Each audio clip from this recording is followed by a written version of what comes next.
now from Woodstock, Georgia, Will Foskey.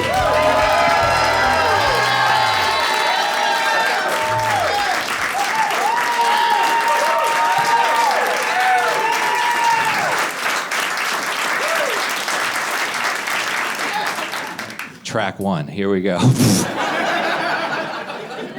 I've been arrested before, you can tell, and I got arrested for weed, and I remember when I got in front of the judge, he gave me some options, because I was white then, too. And, I mean, it's fucked up, but we all know how it works. And he literally said, your options are either a year of probation or jail. And I was like, how long's jail? And he was like, okay, and he, like, turned a page. I guess a lot of people don't pick that one. And he goes, since this is your first offense, you can either go to jail for 1 month or you can go to jail for 3 months, but you only go on the weekend. I did not know that was a thing you could do. I had no idea that some people are just doing all their jail all at once and some people are just kind of clocking in and out of there. That's insane. Like, how are you even going to explain that to people if you do that? You're just at work on Friday, they're like, hey, we're all going out after this, you want to come with? You're like, nah, I don't think I'm going to make it. I gotta go to jail. They're like, jail? What, for like a long time? You're like, no, I'll be back Monday. I just gotta clock in for my shift real quick.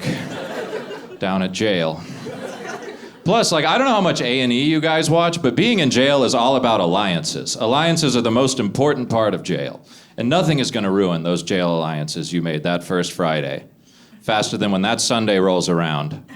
And it's time to get picked up. You've just been in there all weekend just playing spades with your new buddies. Then finally 6 p.m. on Sunday rolls up and you gotta be like, well, my mom's here, I gotta go. Yeah, no, I'm one of the people who gets to just go home. I'm sure you won't beat the shit out of me when I come back. Don't worry, I'll come back with all the stuff you want shoved up my ass or whatever. So I was just like, you know what, probation will be fine, I think. Anybody here ever been on probation before? Yeah. My friends, hell yeah. Let's go, dude, represent. Probation sucks, because I was on probation in Georgia, and they used to have a show about being on probation in Georgia. It was called The Dukes of Hazzard. And my experience was nothing like that at all. There were no wacky, racist car chases with banjo music or anything like that. It was really just a lot of us sitting at the probation office making fun of Jerry Springer, as if we're not the people who would be on that show if given the opportunity. They always do something on Jerry Springer that really annoyed me, is they'll have like an exclamation followed by a description of what the episode is. And it's always way too much. Like, it'll be like, oops, this 12-year-old can't stop sucking dick. You're like, oops? That is not an oops. I feel like that is a yikes. Or at the very least, it's an uh-oh.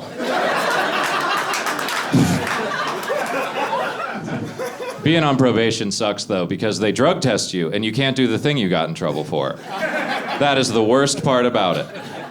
And I remember one of my friends, I was like, dude, I can't smoke weed anymore. What am I gonna do? Just like be alive? Fuck that shit. What do I do? And he's like, you should just try acid, because that only shows up on Spinal Taps, and they don't have those at the probation office. And I was like, yeah, that'll be the same. So I tried acid, and I had a doctor's appointment that day, and I went. Yeah, I don't know if any of you have ever had blood drawn when you're on LSD, but I do not recommend it. You feel all of that shit. The needle just goes in and you just feel the life being sucked out of you. And the lady doing it had adult braces and it was really freaking me out. It was too much, just with the acid and the braces, I couldn't handle it. She's like, I'm just gonna suck out some of the blood now. I'm like, oh my God. So I just look at the wall away from her and her scary braces, and I notice there's all this Christian shit on the wall, like crosses and stuff like that, like a lot of them. And at that point, I was like, I don't think I want a Christian doctor. I want you to know all of the science. Not just what they let you know. It's nothing against Christians either. It's just if you fuck up and I die, I don't want you being like, oh, he's in a better place. No. This is the better place, for sure. The whole time they're just like, I'll pray for you. I'm like, yeah, I think antibiotics will fix it, but whatever makes you feel better.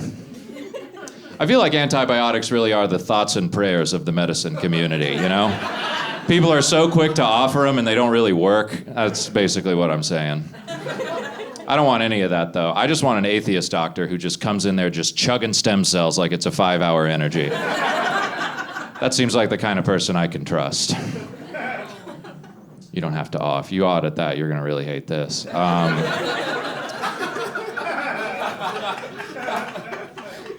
This is 100% true. At the end of that checkup, they ask you like a questionnaire, which is like pretty easy if you're not tripping your balls off on acid.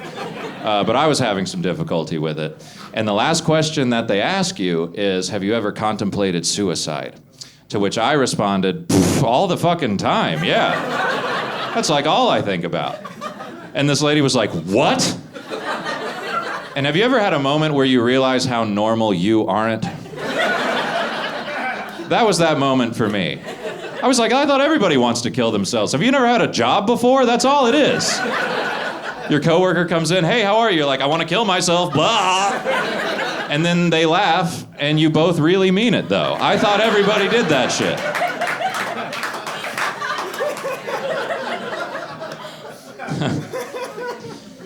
It's true, though. I was definitely feeling suicidal at one point, and I reached out to my roommate at the time. Let me preface this by saying, don't ask anybody named Devin for advice on anything mental health related. I'm gonna just start with that. Great guy, not good advice in the moment. I was just like, dude, like, I don't know, man. I'm in a dark place. Like, I just want to do it, man. I just want to end this. And he just goes, you're not gonna do it. Just like that. He goes, you're not gonna do it. And I was like, what? Why? He goes, because you're a pussy, Will. Look, if you were gonna do it, you would have did that shit already. So don't make me feel bad about some shit you and I both know you're not gonna do. If you want to do it, just go do it. And it worked. And I was just thinking, of all the ways to talk your friend off a ledge, why the fuck would you go with reverse psychology? That seems so incredibly risky.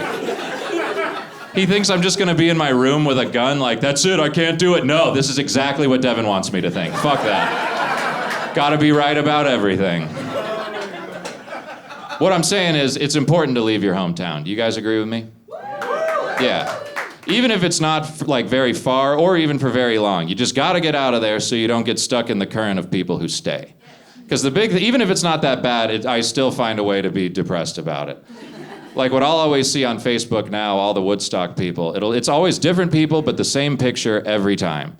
It'll be a guy and girl that I went to high school with, and the girl looks super happy, and the guy just looks defeated. And the caption always says, so proud of my man for getting baptized today. And you can tell just from looking at the picture that this dude is on his very last strike with her. He's like, I don't know, dude. I tried giving her money. I ate her pussy more. Jesus, I guess, is what we're doing. He just has to reset the shot clock in the only way he knows how. It's just some goofy drug dealer looking dude with like a hot girl. It's like the only way he can do it. And it doesn't bother me that he's getting baptized. It just bothers me that you can tell they don't mean it. Because they never match as a couple, ever. The girl's always beautiful. She looks like she should be in like the second half of an allergy commercial. You know, where they peel the thing away and the colors are all bright again? She looks amazing. She looks like she should be on a wood swing in slow motion. That's what she looks like. The guy always looks terrible, though. He's always got like a neck tattoo, but then like a collared shirt over it to like show he's trying to put the past behind him, you know? They all just look like child stars that did not make it as adults. Just some beautiful girl and some guy that looks like things took a hard left after iCarly got canceled. Cherokee County was weird. I went to high school there, and I had this math teacher, and he looked and sounded exactly like a King of the Hill character. Like if Mike Judge drew a gopher with a UGA polo and khakis, that was this guy. The name of the class was called Advanced Mathematical Decision Making, which I feel like is how you know you're dumb. I have never made an advanced mathematical decision in my life that did not involve like weed or bitcoins or something stupid. Plus, I just feel like the more words the class you're in has, the dumber of a person you are. Like if you're in like English, American Lit, you're doing great. But if they put you in like intro to the construction of language sentences, you're probably a very stupid person. That's like one of those classes that has the 2 teachers in it, you know? Where you and your friends got to figure out which one of you has Asperger's, that class. But like you're too dumb to realize the Asperger's people are smart and would not be in that class with you. They're building like a real space shuttle out of Bionicle pieces. And you're just in there being like, his Polo has 2 horses, what a bitch, dude. No wonder we're all stupid.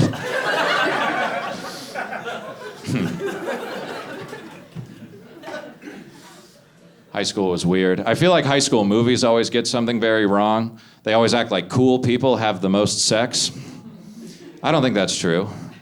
At my high school, like all the jocks, all the cool kids, they were all super religious, so they were not banging each other. The kids who were going hard were the band kids. Those godless band kids. Every time.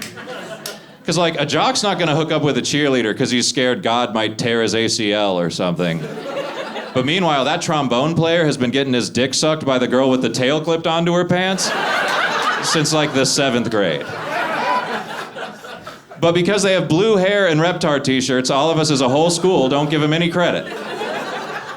I hope they change that. Because I remember they would come into the cafeteria and be like, we had sex on the football field. And people are like, why are you telling us this? No, this is high school. We only care about hot people sex right now. You have your little Nightmare Before Christmas orgies somewhere else. You are scaring us. My school had a tail girl. I remember one day everybody was making fun of her, and I felt bad because I was doing it too. And I wanted people to like me, all right? I'm sorry. But we were making fun of her and her stupid fucking tail. And finally, she fired back. She was just like, you know what? You guys talk all this shit, but let me tell you something. None of you could handle me if you had me. And everybody laughed at her, but I just remembered thinking, I believe you. There's no way we could handle whatever it is you're putting down. Not a chance. I'll switch gears a little bit. Here's something I was thinking about. I think rich people should stop shopping at Goodwill. Rich people treat Goodwill like it's a party city, and that's weird. They're like, look at my regular people costume. It's insane. If you pull into a Goodwill and your car is the nicest car in the parking lot, just go to Target. What the fuck are you doing? I feel like the only people shopping there are like people who have to, and then college kids doing last-minute shopping for like a themed party that they're going to. I can just see it now in my head every time. It's just like 2 people reaching for the same pair of slip-resistant shoes. And the guy's like, can I get those? Those are for my second job. And some sorority girl's just like, no, I'm being SpongeBob later, sorry. Here, you can have these grass-stained pair of Air Force Ones, you piece of shit. Every Goodwill in America has a white, low-top pair of Air Force Ones with grass stains on them. And you see it, you're like, it's like $30. I bet I could get it out, but you can't. You know what else Goodwill always has? They always have VHS copies of movies that came out kind of recently. What's up with that? Like, you're looking through and some of them make sense, you know? You're like, oh, okay, let's see. Gremlins 2, The Sandlot, fucking Uncut Gems, what the fuck? This wasn't even on Blu-ray. I get mad. I'm like, there's like a sleeve for this that's laminated and says Sony on it. Where the fuck did this come from? I can't judge, though. I illegally download all my movies. I have a whole conspiracy. I think it's like A24's little hipster marketing thing that they're doing. They're like, we put our fucking credits in lowercase, and that's why we're selling video versions of it. Fucking A24. That's why I only pirate independent movies now, because I want them to feel what I'm taking from them. I want to make a difference, you know? All I'm saying is if I go home and I pirate the Avengers, that's not going to make a dent in their money. It won't. But all of us tonight could go home and shut Lady Bird the fuck down. I'm just saying we could. I'm not saying we should, but we could make that director a poor person now. We have that power. Do you guys illegally download movies? Yes. Fuck yeah. Thank you for being honest. This is recorded and you will go to jail, but... Those of you who didn't clap, like, are you morally opposed or do you just not know how? It's very easy. I'll explain. All you do is you just go to Google, and then you type the word watch, and then just follow it up with whatever movie you want, and then in 3 clicks, it's yours. It is that easy. But you should only do it if you have a Mac. Only do it if you have a Mac, because iOS will protect you. That shit is like a condom for your computer. You stick it wherever the hell you want, and iOS has got you. If you have a Windows, you gotta be more careful. Windows is kind of like those lifestyle condoms that you get at the gas station, where it's just kind of like, well, you bought it. We'll see. You might get a virus and it somehow changes your Google Home thing over to Yahoo somehow. I feel like the Yahoo search engine is like the genital wart of the internet. Because it's just some unwanted purple shit that shows up, and it's easy to get rid of, but it's there because you were doing something you weren't supposed to be doing. And you'll think about it next time. I was asking my buddy about it. I was like, are we gonna get in trouble for this? Because like everybody I know does this, and no one's gone to jail. Like, is it coming? Like, what's gonna happen? And he's just like, no, dude, they're not after the people who are downloading it. They're after the people who upload it for everybody else to get for free. Which, like, I guess I'm glad they're doing that, but what a thankless crime. It'd be like getting a detention for doing someone's homework for them. Like, why would you do that? Now you're just in jail and everybody's just like, hey, what are you in here for? And you're like, I wanted everyone to see Marley and me. They're like, yeah, even the weekend people are gonna be kicking your fucking ass. That is a pussy-ass reason to be in here. Talk about this. Did you guys have to read The Outsiders when you were in school? I love The Outsiders. That shit's like Boys in the Hood for white people. That scene where they're like, Ricky! That's how we feel when Matt Dillon's like, we'll do it for Johnny, man. I feel that in my soul every time. The Outsiders is awesome. It's about the Greasers versus the Socias in the 1960s. But looking back on the book, it has some corny moments. Like there's a part where in the beginning where they're describing the Greasers and the Socias. And they're like, the Socias didn't get along with the Greasers because the Socias liked the Beatles and we liked Elvis Presley. And I'm like, that is a dumb reason to get in frequent knife fights with another group of people. I'm like, oh, you like Fall Out Boy? I like Mumford & Sons, so I'm gonna stab you in the head and throw you in a fountain. They do, they stab Leif Garrett and throw him in a fountain in the movie version.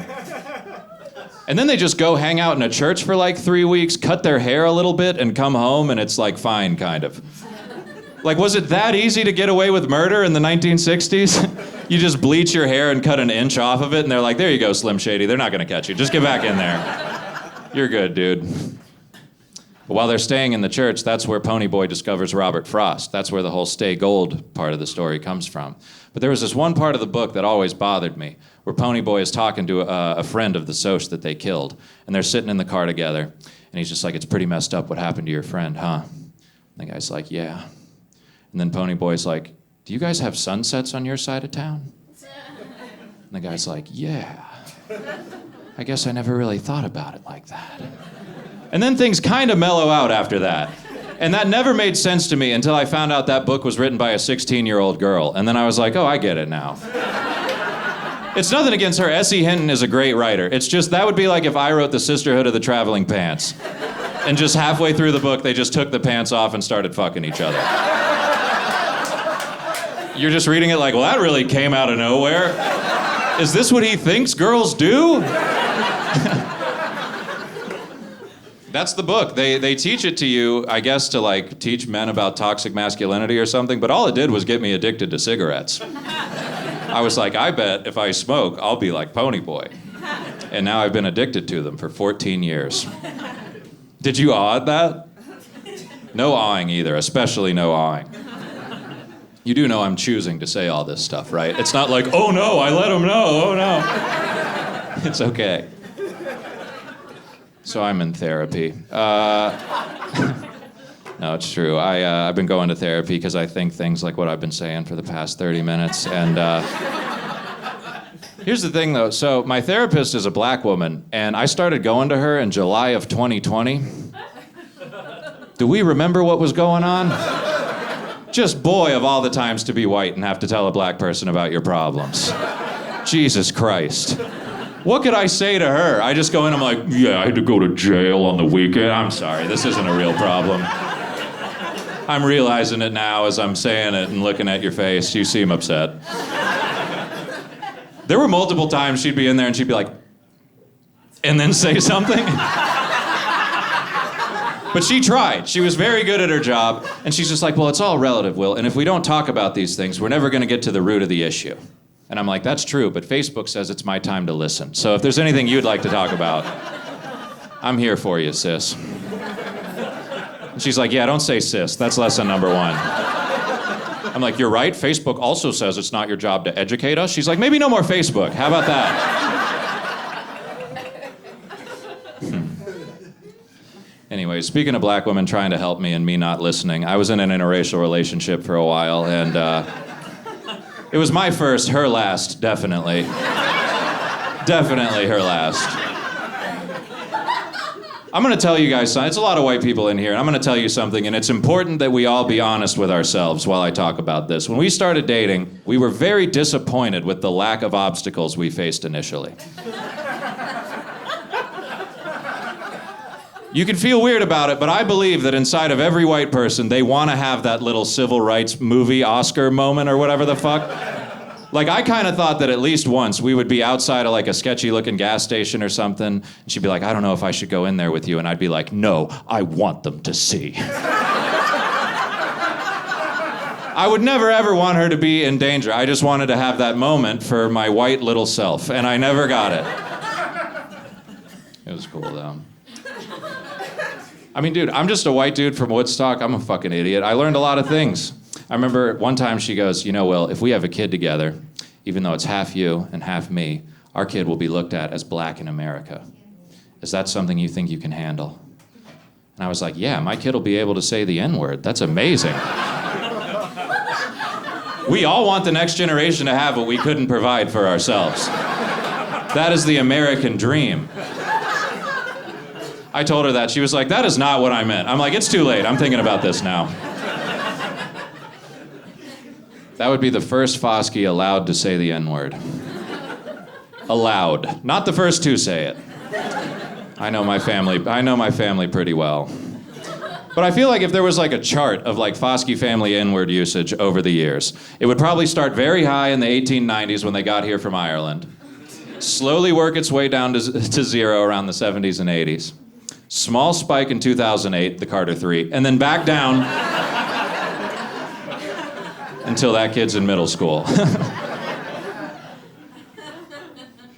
That wasn't even our biggest argument. I remember one time she came up to me and she said she thought the Beatles were overrated.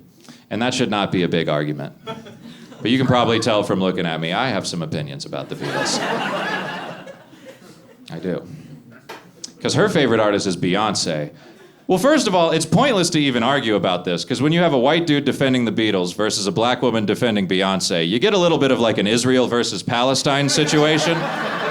It's never getting resolved anytime soon, and one of them's clearly wrong and not admitting it. But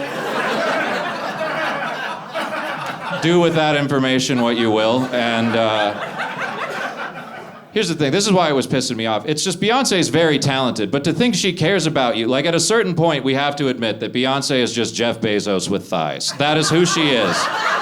She does not care about you. Anytime you ever spend $500 to be 1,000 feet away from her, that money is going right into her space shuttle fund to blast off from all of us when the world explodes.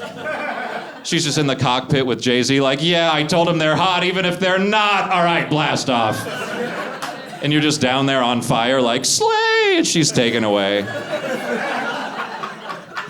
I'm burning for you, I love you. It's not even really Beyonce that I'm mad at. I just don't like that her adult fans enjoy her the way that children enjoy like Blue's Clues or Dora the Explorer. Like, I walked into my 27-year-old girlfriend who has a college degree, sitting crisscross applesauce in front of a propped up iPad, watching Baychella on Netflix. And Beyonce's just like, ladies, do we run the world? And she's like, yes! How is that different from Swipe or No Swiping? She was drinking an Angry Orchard. It might as well have been a fucking Juicy Juice. Just with some goldfish on a folded over napkin to complete the picture.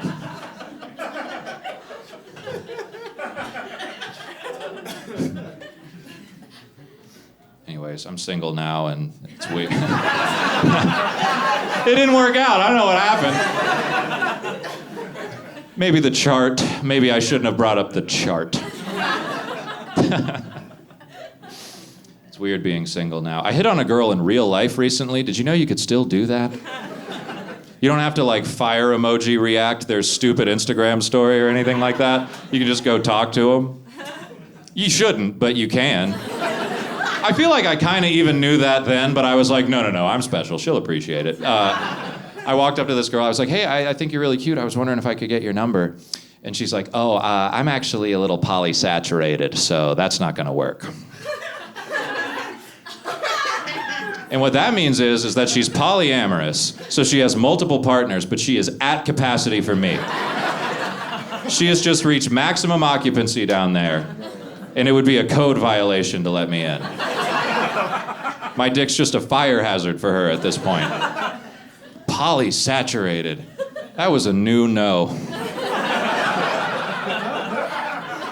I can handle rejection, but when you get a remix of it, it really stings. I'm like, I don't even know how to react to this. Because here's the thing, if you're polyamorous, that's great. Go have your hot girl summer, that's amazing. But don't make you banging a bunch of people sound like science. That's what I didn't like. Because polysaturated, that doesn't sound like a lifestyle. That just sounds like the ingredient that makes gummy worms bad for you. They're like, oh, you gotta go to Trader Joe's. The Kroger ones got a lot of polysaturated fats. You gotta be careful. That's where that word goes. Not hurting my feelings. It just sounded like she'd had too much to eat of fucking. I think at the core, that's what really bothered me about it. And now I'm just like the world's most pathetic waiter, just coming up being like, and for dessert, could I offer you my penis?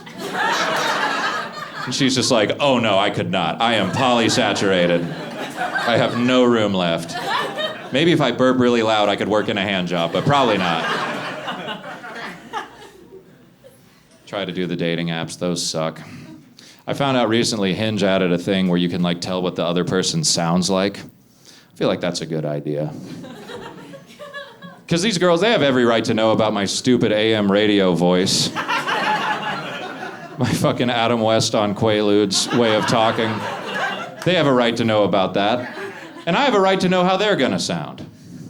I remember one time I went on a date with this girl way out of my league, and when I saw her, she looked just like her pictures. I was like, how is this possible? I introduced myself. I was like, hi, I'm Will. She's like, oh, hey, what's up, man? I was like, oh, there it is. There it is right there. Yeah, you talk like an idiot. This makes sense now. Now this makes sense. She was cute. I wanted to finish the date. We're sitting there. I'm just like, well, tell me about yourself. She's like, well, I used to fuck with Xanax pretty heavy, but then my brother's guy stopped getting them, so, you know, they're all fake as fuck. If you heard the audio of that date only, you would think it was like an NPR interview about the opioid crisis. Just like her describing an addiction and me being all, oh, yes, I understand. This is a weird story. When I was a kid, my mom was an author, and she wrote a lot of books about islands off the coast of Georgia, and there was one called Ossabaw Island. And the only woman who lived there when I was a kid was in her late 90s, and she lived in this big-ass mansion that had all this crazy shit. She was like friends with Gerald Ford and like Calvin Coolidge and Jimmy Carter, all this weird shit. I remember I went back when I was 18, and I was really excited to meet this lady because it was her 100th birthday. I just go up like, congratulations, 100 years old, that's awesome. And then she just pulls me in really close, and she just goes, well, why don't you come upstairs and I'll show you what a real 100-year-old woman can do. I was like, what the fuck? And she was like, don't be afraid, Jimmy, which is not my name. I was like, Jimmy, what is she talking about? And then her like wheelchair pusher lady was like, oh, she wants to have sex with you because she thinks that you're Jimmy Stewart.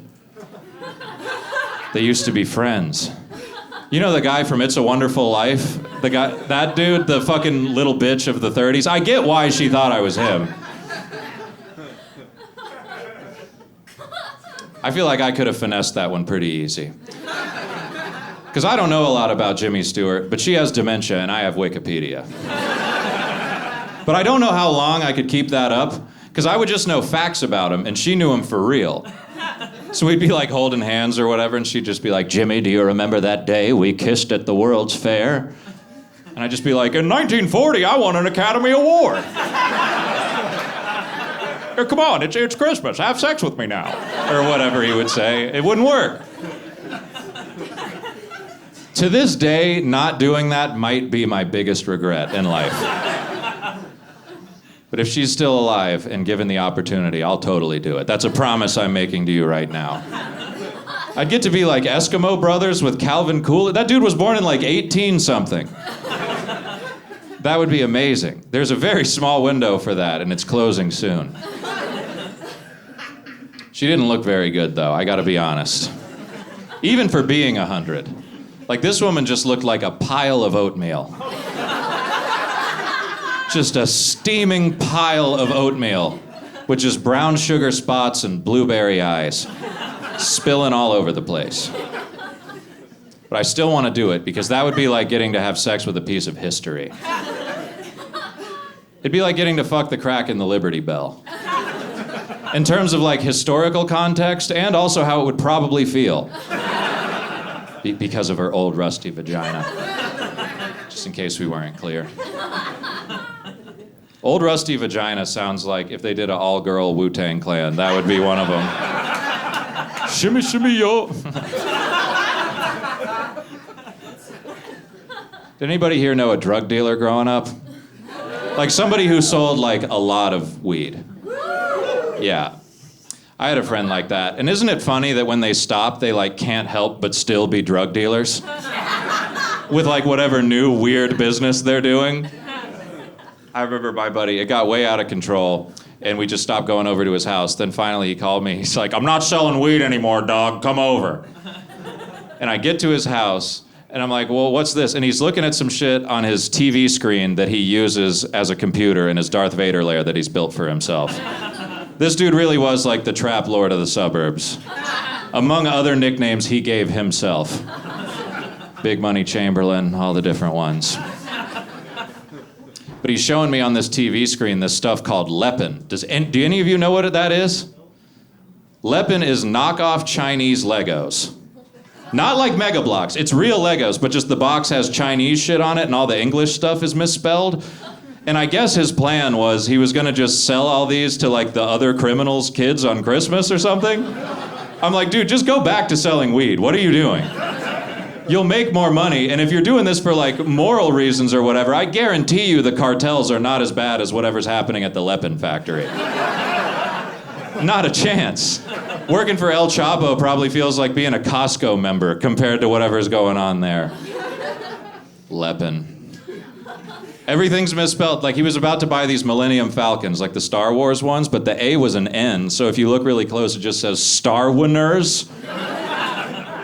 And I looked it up the other day to make sure I didn't like dream that or something. And it turns out that there was a bust at the Lepin factory. They shut it down. It turns out it is very illegal to sell someone else's product with your name on it. Who would have fucking thought? But I just picture when that bust happened, the FBI or whoever comes in, and you know how like in movies they'll do a little bit of the coke to see if it's good?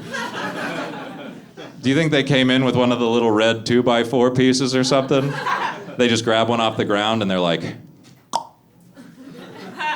it's cut with Mega Bloks. We're shutting this shit down. This is 100% true. So we've established that there's Star Winners, right? They also had a frozen brand, Lepin, as well. Do you know what it was called? Ice Queers 2. That is funnier than anything I'll ever write. They called it Ice Queers 2. Maybe they meant Ice Queens? Are there two Frozens? Maybe they were like, well, no, it's queer-coded, and they were trying to say that because of the blogs. And I'm like, you didn't read the blogs, Lepin. No, you didn't. Ice Queers 2. That's what I'm going to call my album. Just kidding, label people. We'll call it something that'll make you money. Don't worry. Hell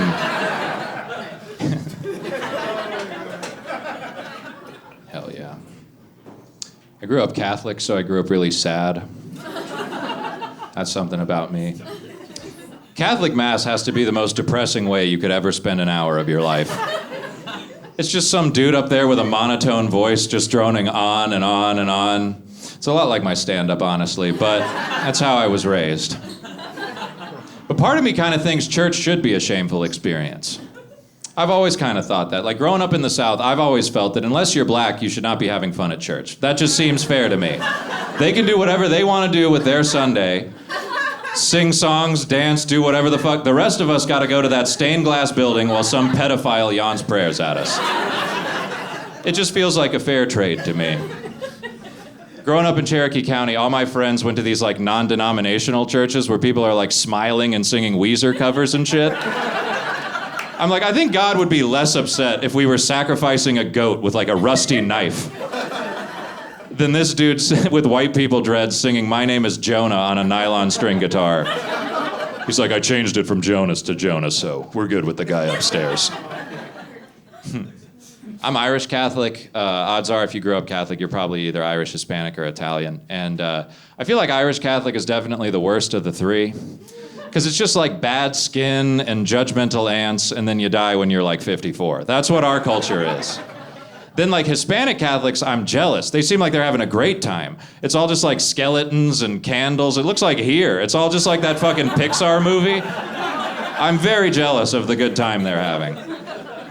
But then I feel like we can all agree Italian Catholics have it the easiest. Because they can like murder people, but it's fine because they love their grandma. I never understood that. You can like shoot somebody, and as long as you're just like, she was a good lady, you're fine, I guess. At least according to the HBO that I watch. I don't know if they got the communion, you know, the body and blood of Christ, the wine and the shit they make the kids ice cream cones out of, you know. The communion wine is especially stressful because whenever you come up, the priest has it in a chalice there, and you walk up and you drink out of it with your dirty, filthy mouth. Then the priest takes it and rotates it like a centimeter and just kind of wipes it off with his sleeve, and the next person drinks out of it. And I'm just sitting there like, there is like 150 people in this parish, and 1 in 4 people have herpes. There should just be 2 lines.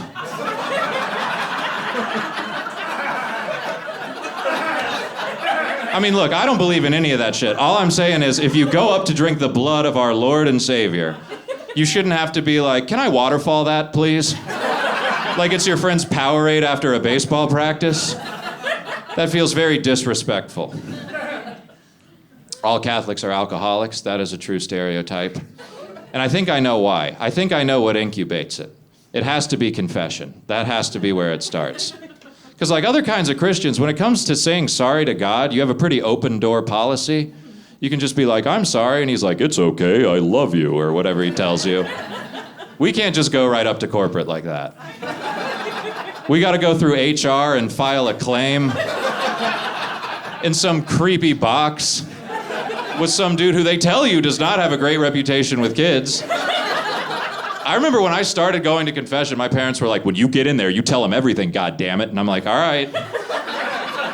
So now I'm just in there like, well, I lie to my parents sometimes, and like I've masturbated before, and they're on the other side like, yeah, everybody lies. What was that other thing that you said? No, I talked to God. He said it's fine. Just, what was that other thing though? Take as long as you want. Of course we're all gonna become alcoholics after that. I went back to confession as an adult just to see if it was as fucked up as I remember. I just went to this random Catholic church nearby where I live, and I went up to the front desk and I like ordered a confession. I don't know what you call it. I'm like, 1 confession, hold the me getting molested. All right, cool. And when they brought the priest out, like, I hope this makes sense. Every Catholic priest looks like one of the white people from Whose Line Is It Anyway? It's either like a fat Drew Carey one or like a rosy-cheeked bald one. Every now and then you get like a snarky one with glasses or something. This guy didn't look like any of those people. He kind of looked like Benicio del Toro, and his collar was askew, and he smelled like Newport cigarettes. Which I feel like should have made me not trust him, but it made me trust him so much more. I was like, I think Cigarette Priest is gonna understand my problems. So we go to do the confession, and we didn't do it in the booth that had the partition up and all that. We just did this in this guy's office. Did you know priests had those? It was like a modern office. It felt like I was at a job interview for hell. They're like, you meet all of our qualifications. I'm like, yeah, I know. It was awful. I'm just in there confessing all my sins. I'm like, dude, can you at least like duck behind your laptop or something so we can have like an air of privacy here? It's just me confessing all my sins to him, and he's just playing Spider Solitaire like, damn, dude, that's crazy, I don't know. Do you know how to illegally download movies? I'm like, shut up, you're supposed to be helping me. It did not feel like a religious experience at all. His desk had like a Rubik's Cube and pictures of him skydiving on it. I'm like, what are you, a priest on the side? What is this? Skydiving is expensive and you have a vow of poverty. None of this makes any sense. When I'm done confessing, is he gonna be like, all right, that'll be 10 rosaries, or I'll knock it down to 5 if you buy these all-natural energy drinks. I'm like, God told you to do that? He's like, no, I owe money to the Italians. They'll kill me and it's okay because they love their grandma. I'm like, that is true. I went to Catholic school too. You can just tell that's gonna be a miserable experience just from the names alone. The Catholic schools sound like something your mom would yell if she stubbed her toe. They're like, where did you go to school? You're like, oh, me? I went to For the Love of All Things Sacred.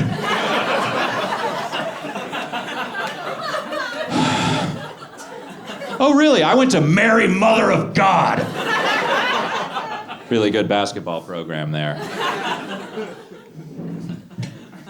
I come from this big-ass Catholic family, and we get together a lot. And the elders have implemented this weird system where they put the older cousins in charge of watching the younger cousins so that they can all get blackout drunk with each other. Terrible system. I remember one time when I was in high school, I was watching my little cousins, and I was playing music for them, and the song Poison by Belle Biv DeVoe came on. You guys know that song? Great song. That girl is poison. I thought it was fine to play for kids. You hear it in Target and shit like that. But what I forgot is at the end of the second verse, there's a part where Ronnie DeVoe says, me and the crew used to do her. And they heard that, and their eyes just lit up. They were like, Will, what does that mean? So I just told them. I was drunk too. Have you ever had a moment like that where you're like, I wonder what'll happen if I just do this? Let's just see what happens. I was like, well, that means Ronnie, Ricky, and Mike all ran a train on this girl, and that's why she's poisoned now. All right, run along. They were so excited about it. Their dad was not hyped about it at all. Their dad came up to me and he did my favorite thing, where somebody's mad, but they're like smiling though. He just comes up and he's like, hey man, got a question for you. That's the craziest thing. Do you mind telling me why the fuck my kids are asking me what a gangbang is? That's so weird. And I'm like, that is weird, because we just covered that. I can't do all the parenting for you. I have a dent in the middle of my chest. I'm one of those people. Everybody knew a dent guy growing up. I was the dent guy. The medical term for that is pectus excavatum, which roughly translates to years and years of insecurity about being shirtless in public. Yeah, feel bad during that part. No. I used to be like really embarrassed about it, but now I'm kind of proud of it. Like whenever I'm at the grocery stores, I always buy the dented soup cans. That's my way of taking the power back. Even if it's a soup I don't like, I'll walk up and I'll be like, fuck yeah, you're coming with me. And I bring it to the front and they're like, oh, this will be half off actually. I'm like, I'll pay full price, thank you. I'll be paying full price. I do the smiling thing. I'll pay full price, thank you very much. Because these are worth just as much as the other kids. Cans, I didn't say kids. I did not just say kids. I gained some confidence in it when I was in high school, thanks to body shots. Yeah, I was like, well, I'm pretty much built for this. Let's run it. I was so excited. You know how it is when people drink out of your right. I love how I'm saying this like it's relatable. You know how when people drink out of the weird indent in your body? I was excited. I was like, this might be like a cool way to meet girls. It might be awesome. But you kind of, in reality, you just become furniture for the rest of the party. I'm just laying on a coffee table with my shirt off, looking at the radio, being like, what's up, dude? Girls would like walk up and drink out of me. It sounds so weird to say, but they would. They'd just be like, thanks. I'm like, yeah, you're pretty cute. You want to maybe hang out after this? And they're like, no. And I'm like, oh, you just like me as a friend? And they're like, no, we like you more as a cup. And then they would rotate me a centimeter and wipe me off with their sleeve. And the next part was Catholic school. That's how it works. So I got to travel a lot to get ready for this, and I had the pleasure of being in the city of Philadelphia, Pennsylvania. Have any of you ever been there before? Yeah. Perfect. I cannot wait to shit on Philadelphia in front of you guys. No, I love it. It's my favorite place to do stand-up, but besides here, by far. Because the whole city of Philadelphia, it's just a bunch of Italians that talk like Bam Margera, beating the shit out of each other all day, every day. It's hilarious. I have a friend who lives up there and sells solar panels, so whenever I go visit him, we just hang out with him and his Guido buddies, and they're just the most insane people that I've ever met in my life. First dude I meet, we go up to his house, and he has a Blue Lives Matter sticker on the back of his Tesla, and I don't fucking like that shit. And my friend's like, dude, just don't say anything about it, but I couldn't help it. I tried to give him an out, too. I was like, what, was your dad a cop or something? And then he just goes, oh, dude, that ain't nothing political. I just got that to impress this lady cop I was banging. And I was like, I think I like you now. That's kind of badass, I'm not gonna lie. Maybe a magnet. Also, on the Tesla, that's like having a coexist sticker on the back of your Hummer. You're like, why do you think that? Sometimes when you do stand-up, people will come up and be like, you should do this in your stand-up, and it always sucks, but one of the Guidos had something that was too good, so I gotta tell you about it. He just comes up, he was one of those guys, I don't know if you've met people like this, where they talk so much, they start inhaling air back in while they're still talking to dip into the reserves. I'll try to do it while I'm telling the story, but he just comes up to me and he's like, yo, bro, I got something for your fucking comedy shit, dude. I was at a fucking party one time, bro. And there was this fucking guy, and he had a fucking pentagram on his forehead, dude. And I was like, okay, then what? He's like, I beat the fuck out of him, dude. And I was like, oh my God, why? And then he pulls out a rosary and he goes, because he's the opposite of me, dude. And I'm like, it was that dumb in your brain? You just saw star, cross, opposite, destroy, like he's the Terminator or something? Then his eyes just lit up. He was like, oh yeah, bro, 3 years later, I'm at Lollapalooza. I see this motherfucker again, dude. And I'm just like, uh-huh, and then what? He's like, I beat the fuck out of him there too, dude. And again, it should make me hate this person, but it doesn't. Because in this guy's Philadelphia brain, he thinks he's protecting the world from evil.